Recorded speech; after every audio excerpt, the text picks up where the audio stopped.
Pria ini udah 3 hari tidak makan. Kelapa berserakan di tanah, tapi ia tidak bisa membuka satupun. Tempurung kelapa yang tua terlalu keras. Akhirnya, ia mengandalkan kecerdikannya. Ia membuat sebuah bumerang dengan mata terpejam. Ia melemparkannya sejauh hampir 8.000 meter. Beberapa menit kemudian, bumerang itu berputar kembali, tapi menghantam bagian belakang kepalanya. Setelah punya senjata aneh itu, muncul ide nekat di benaknya. Ia mulai mengincar hewan-hewan di sekitar pantai. Dengan cara yang sama, ia kembali melempar bumerang itu. Ia menunggu lama, tapi burung besar yang dibidik tidak juga jatuh. Merasa ada yang tidak beres, ia segera bersembunyi di balik pohon. Namun bumerang itu seolah memiliki kemampuan melacak. Setiap kali dilempar, bumerang itu selalu kembali dan mengenai kepalanya. Akhirnya, karena kelaparan, ia jatuh lemas di pantai. Saat itu, ia melihat sebuah kelapa tua lainnya. Ia menerjangnya dan mencoba merobeknya dengan gigi. Bahkan tenaga dari ketiaknya pun ia kerahkan. Namun tetap saja, ia tidak bisa meminum air kelapanya. Ia malah kehilangan 2 gigi depan dan 5 jarinya. Pria malang itu nyaris putus asa. Tapi kali ini, ia tak sengaja menemukan sebuah telur buaya raksasa. Setelah memastikan tidak ada bahaya langsung, ia cepat-cepat mencurinya. Ia tidak sabar menelannya dalam satu suapan. Namun ia segera sadar bahwa telur itu sudah busuk. Anak buaya itu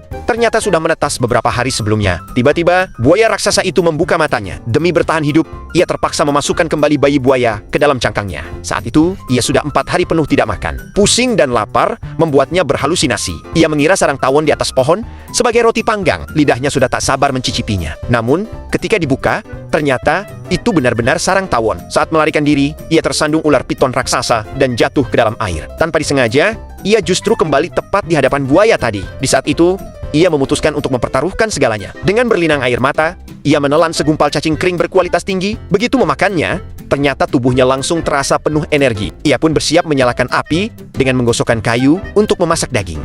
Tak lama kemudian, asap mulai muncul. Bahkan tercium aroma daging panggang di udara. Namun setelah diperhatikan, ternyata yang terbakar malah tangannya. Ketakutan, ia langsung menceburkan diri ke air. Kesialan terus menimpanya. Ia diterjang badai topan dahsyat, yang konon hanya terjadi sekali dalam seabad. Seketika, tubuhnya terhempas ke tanah. Keesokan harinya, saat terbangun, ia menemukan sebuah gua di dekat situ. Gua itu tampak pernah dihuni seseorang. Bahkan ada makanan yang ditinggalkan. Kini persediaan makanannya akhirnya aman. Setelah kebutuhan dasarnya terpenuhi, pria itu mulai merencanakan cara melarikan diri dari pulau terpencil tersebut.